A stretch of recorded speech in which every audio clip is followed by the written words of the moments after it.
They started as people, heroes, soldiers, even hunters. Some were corrupted, some were transformed, some chose power over humanity, and some never realized they had already lost it. Today we're counting down 10 video game characters who lost their humanity and became something else entirely. Number 10. Sarah Kerrigan from StarCraft.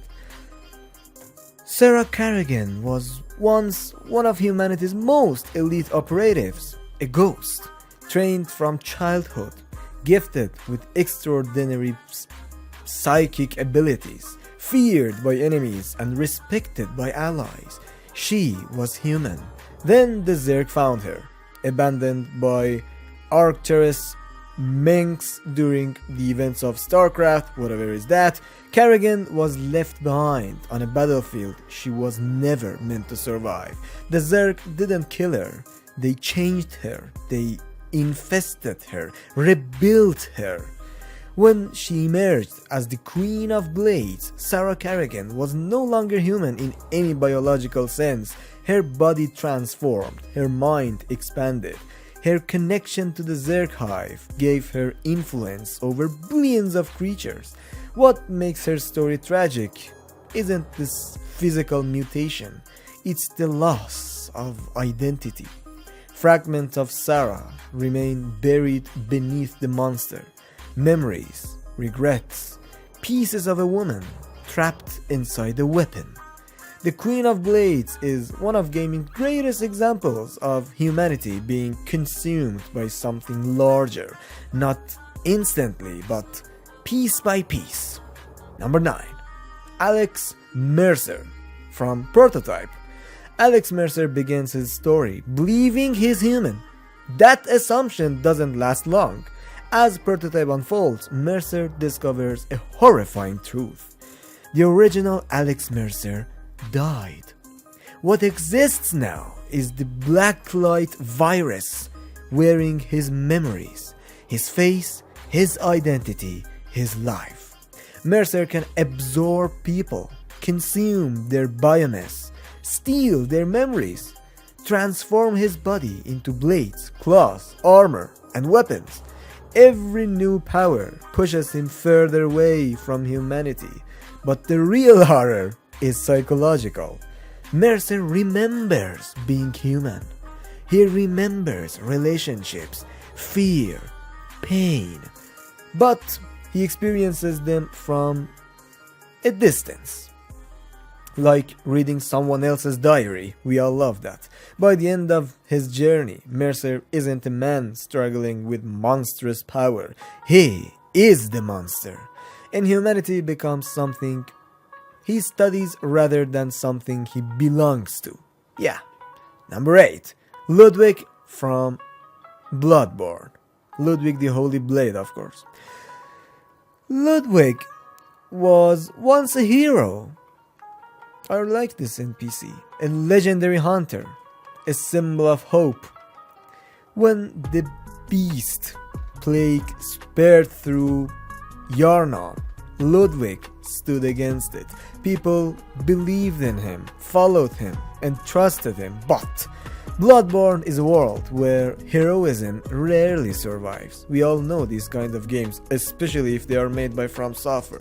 Over time, Ludwig succumbed to the very curse of he fought. He transformed into a grotesque beast, a nightmare of twisted flesh and animal instinct. When players encounter him, the noble warrior is almost gone. Almost. That's what makes Ludwig unforgettable. Buried beneath the horror are traces of the man he used to be. Fragments of memory. Moments of clarity. A desperate attempt to remember honor, to remember purpose, to remember humanity. His story isn't simply about becoming a monster, it's about knowing you've become one and being powerless to stop it. Number 7. Big Daddy from the game BioShock. Big Daddies are among the most iconic figures in gaming, massive armored protectors roaming the underwater city of Rapture. Rapture used to be called Atlantis, I suppose. But beneath the diving suits are people, or at least there used to be. Through genetic modification, surgery, psychological conditioning, and experimentation, ordinary humans were transformed into living guardians. Their memories faded, their personalities disappeared, their former lives became irrelevant. Only one purpose remained: protect the little sisters. The tragedy of the Big Daddy isn't physical imprisonment, it's the destruction of identity. The person inside barely exists anymore. What remains is instinct, programming, duty. They are powerful, terrifying, nearly unstoppable, just like, those things called Nomo? Yeah, Nomos in the anime. What was the name of that anime? That was a comedy one. My Hero Academia, something like that. But yeah, these Big Daddies are very, very terrifying. Yet they're also among gaming's saddest characters, because somewhere beneath the armor, humanity still lingers. Too weak to return, although, but too strong to vanish completely. Number 6. Talion, Middle-earth's Shadow of War. Talion was supposed to die. In fact, he did. A ranger of Gondor, Talion lost his family and his life during a brutal ritual performed by Sauron's servants. That should have been the end. Instead, he was bound to the race of Celebrimbor. From that moment onward, Talion existed between worlds. I really like this game, and especially Talion, because when that the race of Celebrimbor comes out and kills the enemies, you really enjoy playing this game. But yeah, he lives between worlds, not fully alive, not fully dead. At first, the new power seemed like a blessing. He can dominate enemies, I really like that.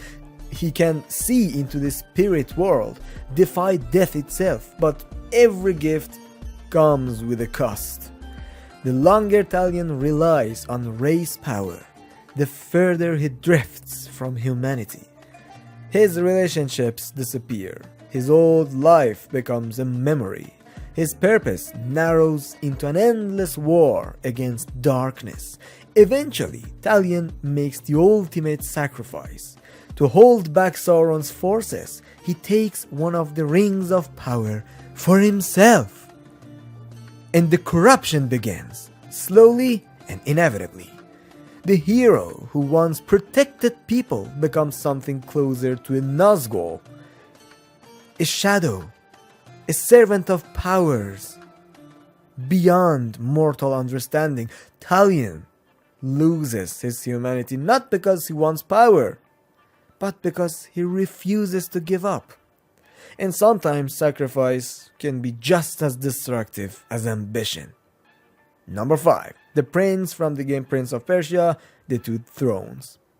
The prince has always been a survivor. He escaped impossible dangers, manipulated time itself. I really like this concept when you bend the time in these Prince of Persia games.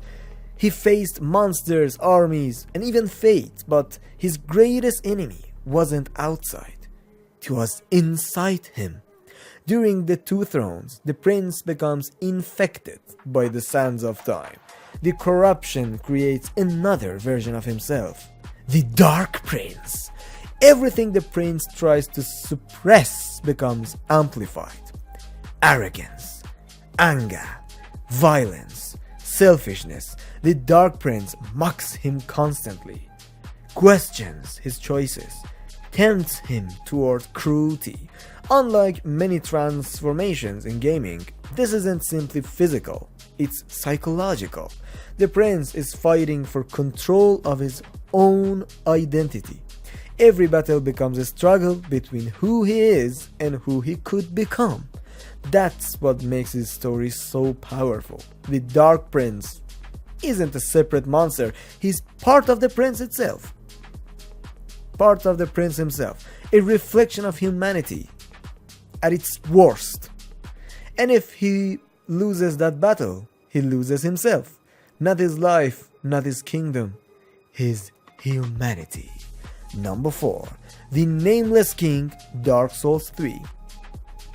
Few characters in gaming abandoned their former identity as completely as the Nameless King long before the events of Dark Souls 3. He was a god, the firstborn son of Gwyn, a warrior celebrated throughout the kingdom. Then everything changed. Instead of fighting dragons, he chose to ally with them, just like Godwin in Elden Ring. And by the way, Elden Ring has produced another game. Yeah, the developers has released another game which is not a DLC for Elden Ring, but is something like a multiplayer. I don't know. I haven't played it so much, but I've seen Nameless King in that thing. What are you doing with your game? I'm not gonna talk about it, alright? But yeah, he allies with the dragons. Instead of following his people, he abandoned them. History erased his name. Legends forgot his existence by the time players encounter him. And God, that was a good encounter. That was a god encounter. The Nameless King belongs nowhere. Not among gods, not among humans, not even among dragons. He exists in isolation, a forgotten figure standing above the clouds. What makes him fascinating isn't physical transformation, it's spiritual exile.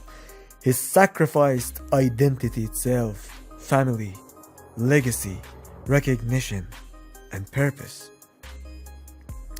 Everything that once defined him vanished. The Nameless King isn't simply powerful, he's detached from the world, a being who surrendered his place in existence and became something impossible to categorize. Number 3. James Heller from Prototype 2. Unlike Alex Mercer, James Heller begins as an ordinary man, a soldier, a father of course, someone trying to survive a collapsing world. Then Mercer infects him and everything changes. Heller develops extraordinary abilities, shapeshifting, enhanced strengths, regeneration, just like Deadpool, the power to absorb other people, unlike Deadpool. At first, he uses those powers for revenge, but power changes people, you know, especially power without limits. As Heller grows stronger, human concerns become smaller. Cities become battlegrounds. People become resources. Enemies become biomass. He evolves into something capable of destroying armies alone, something biology was never meant to create. What's remarkable is how quickly normal humanity becomes irrelevant. Heller still remembers being human, but remembering isn't the same as remaining human. That's the right word, I suppose. By the end of his journey, though, he has become one of the most dangerous living organisms on Earth. Not a man with power, a weapon wearing a man's face. Number 2, which is the saddest one, Artorias the Abysswalker, Dark Souls. Artorias was a legend, one of Lord Gwyn's greatest knights, a hero whose courage became myth. He was chosen to fight the Abyss itself, and for a time he succeeded. Then the Abyss fought back.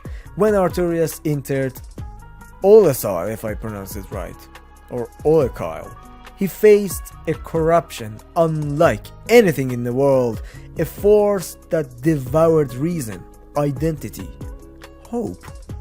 To save his companion, Sif, Artorias sacrificed his shield and exposed himself to the darkness. The abyss consumed him. When players finally encounter Artorias, the night is gone. What remains is a corrupted shell, violent, broken, driven by instinct rather than honor. That's the tragedy. You aren't fighting a villain, you're fighting a fallen hero. A man who gave everything to protect others and lost himself in the process. Artorias doesn't merely lose humanity. He loses the very qualities that made him legendary. And that's what makes his story unforgettable. But number 1, the Tarnished from Elden Ring. The Tarnished begins as little more than an exile, a forgotten warrior called back to the lands between. At first they seem human, fragile, mortal, insignificant. Then the journey begins. The Tarnished dies again and again and again. Yet they always return. They slay demigods, absorb great runes. I really like the great rune of Godlike, by the way. Just, adds 5 to every stat you have. But no place for these talkings, okay? Challenge ancient powers. The Tarnished, I mean.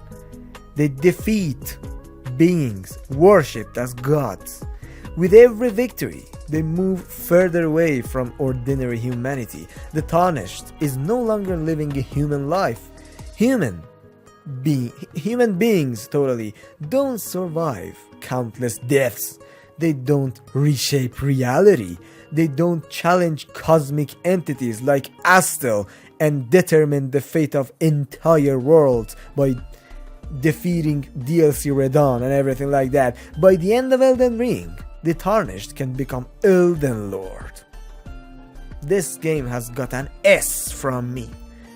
They can embrace the frenzied flame too. Usher in entirely new ages. They can usher in, many ages. 5 or 7, I do not know. But I think we have 5 endings. 4 or 5, I don't know, okay? But their choices affect existence itself. The transformation isn't physical like Kerrigan or viral like Mercer. It's transcendence. The Tarnished begins as a mortal and ends as something far beyond one. Humanity isn't stolen from them, it's outgrown.